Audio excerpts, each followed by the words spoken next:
한번 어떻게 할지 한번 해보시겠어요? 저는 의식을 지금 잃은 것 잃으신 같으니까 거예요. 일단 좀 정신을 차리고 정신 차리세요. 정신 차리세요. 이렇게 한 다음에 부채를 막 붙이고 네. 그다음에 물도 좀 약간 이렇게 좀 고개를 들어서 물을 이렇게 먹일 것 같아요. 물 좀 먹이고 네. 그다음에 수건 이게 지금 찬 수건이거든요. 요거 해서 좀 이렇게 목덜미 좀 닦아주고 네. 너무 잘하지 않아요? 저는? 맞은 것도 있는데요. 네. 근데 지금 하신 것 중에 가장 위험한 게 있습니다. 근데 뭐가? 저는 군대에서 좀 배워봐서 네. 예? 이런 이제 온열 질환자가 있으면 네. 이게 햇볕이 이렇게 있잖아요. 네. 얼른 그늘로 이렇게 들어서라도 몇 명이 네. 그늘로 가죠. 네. 아, 그 자리에 놔두면 안 되는 거예요? 그리고 뭘 좀 이렇게 해주면서 이렇게 빡빡한 벨트라든지 이 단추를 풀러서 네. 좀 편하게 해줘야죠. 이렇게. 그다음에 뭔가 좀 전문적이실 이렇게. 네, 것 같다. 조금 더 이렇게 전문적이시고요. 해서 몸을 이렇게 닦아줘야 돼요. 네. 그러면 좀 그때 이렇게 하면 시원해. 그리고 119에 아, 군대 119. 아니 근데 군대에서는 119가 아니 우리끼리 알아서 해야지.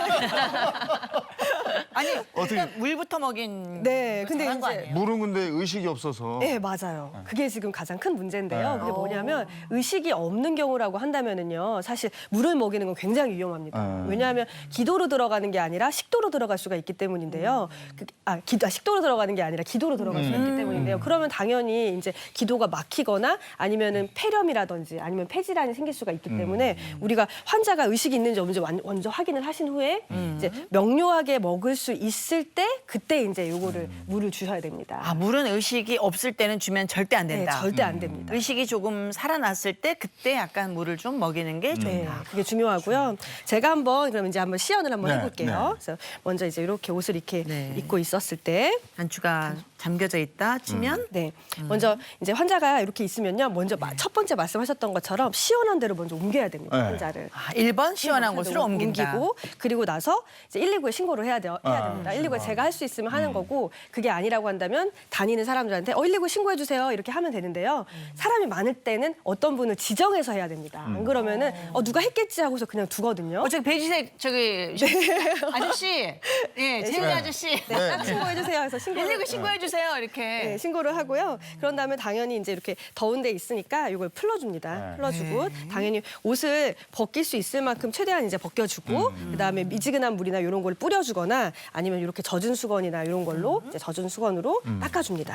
아니, 고개는 어떻게 좀 위로 올려줘야 되는 건가요? 옆으로 아니면 만약에 의식이 없는 상태면 옆으로 돌려주는 게 더 가장 좋죠. 아, 이렇게. 고개를 옆으로. 뒤로 뭔가 넘어갈 수 있기 때문에 옆으로 이렇게 돌려주는 게 좋은데 여기는 이제 현재는 어려우니까 이렇게 한 다음에 그다음에 아까 이재용 아나운서처럼 부채를 시원하게 붙여줍니다. 해줘야 그러면은 여기에 있는 이런 이제 물들이 기화되면서 밖으로 다 나가게 되는 거죠. 체온이 조금 체온이 떨어지게 떨어지는 되네. 효과가 있습니다. 그리고 이렇게 해주시면서 보면은 어디다가 그러면은 주로 이렇게 이렇게 닦아주는 부위. 위치를요. 네. 이렇게 뭐 목이라든지 아니면 겨드랑이, 그다음에 사타구니 이런 데에 해주는 게 좋습니다. 근데 그 이유가 뭐냐면은요. 거기에 큰 혈관이 지나가기 때문에 혈관이 지나가는데 우리가 그렇게 물을 묻혀주게 되면은 조금 더 효과적일 수가 있는 거죠. 네. 목 부분 사실 여기가 굉장히 뜨겁잖아요. 네, 맞아요. 이 뒤쪽 맞아요. 이런데. 네. 그다음에 겨드랑이. 네.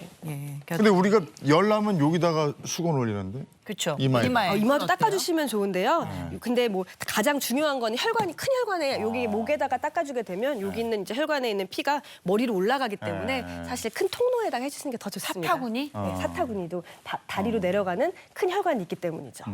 네. 그다음에 열나고 우리가 그러면 저 일반적으로 해열제 먹잖아요. 그렇죠. 그 해열제를 정신이 좀 든 다음에 먹이나요? 아니요. 저희가 해열제는 감염 질환이 있거나 이럴 때는 사실 효과가 있는데요. 이 열사병이라든가 일사병 같은 경우에는 우리가 어느 체온 조절 중추가 잘못됐기 때문에 그런 거기 때문에 해열제를 아무리 먹어도 열이 내려가진 않습니다. 그러니까 해열제는 먹이지 않는 게 좋다. 네. 그러니까 다시 정리를 한번 해볼까요? 일단 시원한 곳으로 옮겨요. 네. 옮긴 다음에 119에 신고해요. 네. 아저씨, 배지생 아저씨, 119 신고해 주세요. 근데 요즘은 그래서요, 그 핸드폰도 이렇게 그냥 1번이 아빠, 엄마가 아니라 아내가 아니라 119로 되어 있는 사람도 꽤 있더라고요. 맞아요. 그러니까 위급한 상황이니까 네. 119 신고하고 그다음에 약간 그 시원한 수건으로 단추 풀고? 네, 단추 풀고 시원한 목이라든가 겨드랑이, 사타구니 의식이 돌아오면은 물을 약간 먹여주고 부채질하면서 119를 기다린다. 네.